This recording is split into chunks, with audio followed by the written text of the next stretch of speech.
যে একটা ঘটনা নিয়ে দুটো মামলা কেন। একটা হলো আপনার 302 ধারায়, হ্যাঁ মানুষ মারা গেছে, তার জন্য যথাযথভাবেই দণ্ডবিধির যেই ধারায় মামলা হয় সেখানে হয়েছে। আবার আরেকটা চার্জশিট আসছে আপনার এক্সপ্লোসিভ সাবস্টেন্স অ্যাক্টের 3 এবং 4 ধারায়, সেটা হলো যে আপনার ওই গ্রেনেড বিস্ফোরণের জন্য। এখন দুইটা মামলা চলে না, আর যদি দুইটা মামলা চালাইতেও হয় সেখানে আইন স্পষ্ট যে সাক্ষী নিতে হবে দুইটাতে আলাদা আলাদা করে।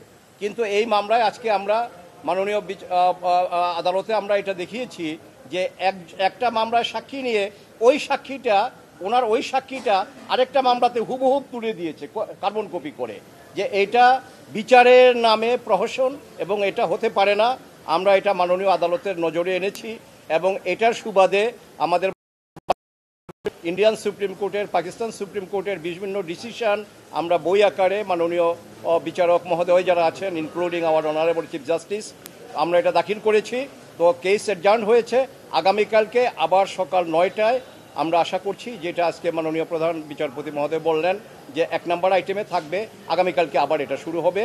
এবং এই মামলায় আমরা শুধু যে সমস্ত আসামি এখানে থেকে আপিল করেছে তারাও না, এই যারা অনুপস্থিত ছিল এবং অনুপস্থিতি যাদেরকে সাজা দেওয়া হয়েছে, ইনক্লুডিং মিস্টার তারেক রহমান, আপনারা জানেন আমরা ওনার পক্ষ ইনশাল্লাহ আমরা যুক্তিতর্ক উপস্থাপন করব এবং এই মামলা হাইকোর্টের খালাসের যেই রায়, এই রায় বহাল থাকবে বলে আমরা আশাবাদী।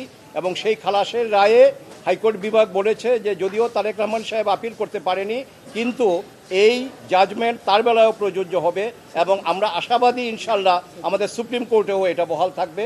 সে আশা নিয়ে আগামীকাল সকালে আবার আমরা কোর্টের বারান্দায় দাঁড়াব। জাস্টিস হারিড, জাস্টিস বারিড, অর্থাৎ শেখ হাসিনা জনাব তারেক রহমান সাহেবকে এই মামলায় ইমপ্লিকেট করার জন্য উনি এখনও কোনো কাজ নাই যেটা করেননি।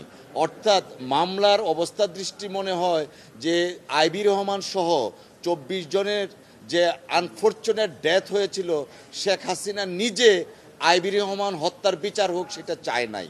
কেন চায় না? এই মামলাটা যদি আপনারা নথি দেখেন, মামলা তাড়াতাড়ি করা দেখেন, মামলার যে বিষয়বস্তু দেখেন এবং যেভাবে মামলাটা পরিচালিত করেছে, এই মুফতি হান্নানকে স্বীকারোক্তিমূলক জবানবন্দি দিয়ে, আব্দুল কাহার আকন্দ যিনি আওয়ামী লীগের মনোনয়ন পেয়ে নির্বাচন করেছেন তাকে দিয়ে, অর্থাৎ উনি চেয়েছেন আইবি রহমানের বিচার না, উনি চেয়েছিলেন জনাব তারেক রহমানকে এই মামলায় অভিযুক্ত করার জন্য।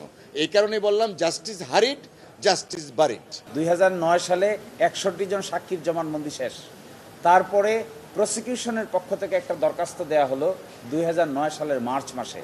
দরখাস্ত দিয়ে তারা বললেন ফার্দার ইনভেস্টিগেট করতে চান। এই ফার্দার ইনভেস্টিগেশনে গিয়ে লাগলো আরও 3 বছর। ফার্দার ইনভেস্টিগেশনের রিপোর্ট আসলো 11 সালের শেষের দিকে। তারপরে আবার নতুন করে কগনিজেন্সে নিল, তারপরে আবার শুরু হলো। আগামীকালকে আমি পড়ে শোনাবো একটা জিনিস, এই মামলার নিম্ন আদালতের রায়। যিনি হাইকোর্টের বিচারক হয়েছিলেন পরে, তিনি দেখবেন নিম্ন আদালতের রায়ের মধ্যে একটা রাজনৈতিক ভাষণ দিয়েছেন। এই রাজনৈতিক ভাষণটাও আমরা আগামীকাল অথবা পরশুদিন আদালতের সামনে তুলে ধরব, যে কেন 21শে আগস্টের মামলার রাজনীতিক কী ইম্প্যাক্ট আছে এই কথা বলে তিনি কনক্লুশনে পৌঁছেছেন। আমার মনে হয় এগুলো সবই পাবলিকলি আসা উচিত। হাইকোর্টে প্রপারলি এগুলো ডিসকাস হয় নাই, সুপ্রিম কোর্টে ডিসকাস হচ্ছে।